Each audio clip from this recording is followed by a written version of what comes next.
At yun nga, ito't makikita naman natin at ito is transparent. Wala po tayong tinatago at nakalantad po lahat dyan. At So, merong organization dito? Yes. Anong pangalan ng organization? Ang organization po natin na makikita po ninyo dito, na Philippine Cultural Community Center, ay isang ikangay maganda po ang layunin. Ang Filipino Cultural Community Center na binubuo ng aking mga organization, katulad ng aking mga board of director at ako rin po ang chairman, ay isang makakatulong sa darating na panahon at hindi magtatagal sa ating mga kababayan.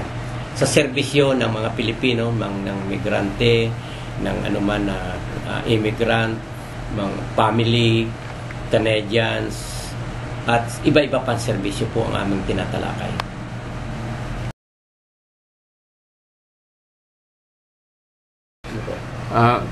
Kung kikita yan, ano naman ang gagawin niyo sa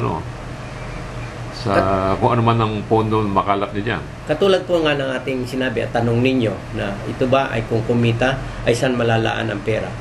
Tayo po ay may binabalak na community center upang mag-umpisa tayo sa maliit at kung papalarin po tayo at magsusuporta po ang ating mga kababayan at ating mga kasamahan ay maaari pong sa paglaki ng ating serbisyo sa ating mga kababayan as a community center. Okay. So, sa tingin mo, walang masyadong organization na ganyan ang serbisyo sa komunidad? Sa palagay ko po ay iba-iba po ang kanilang mga layunin at ito po naman ay siguro ay napaka magandang layunin at kaysa-isa pong nagbabalak ng serbisyo hingil sa mga pangangailan ng ating OFW at ating mga manggagawa at imigrante sapagkat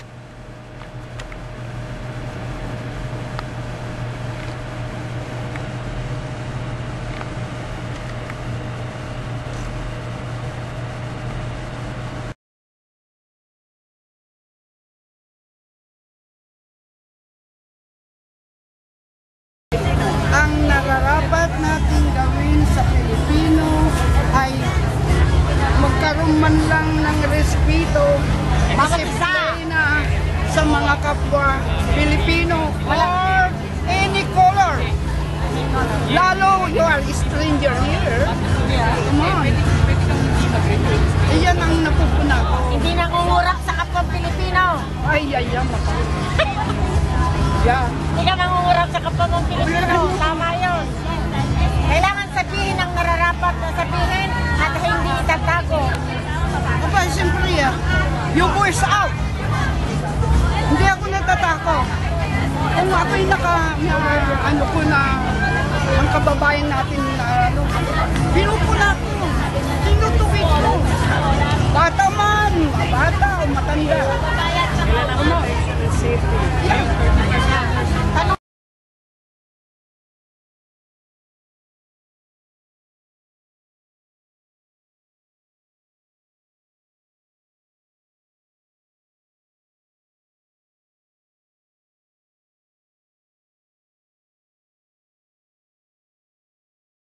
This year, the festival is being canceled just ahead of what was to be its 5th year in the city. Teresa Torralba is the Chief of Staff and Media Director for the festival. What happened? Why did you have to cancel? Hello. We had to cancel due to financial problems that we have been experiencing. And I don't know if it's proud to say that we are grantless. We haven't been given a grant. You've never had any grants in the course of the festival? But I would like to thank the City of Toronto. One time they gave us a 15,000 check.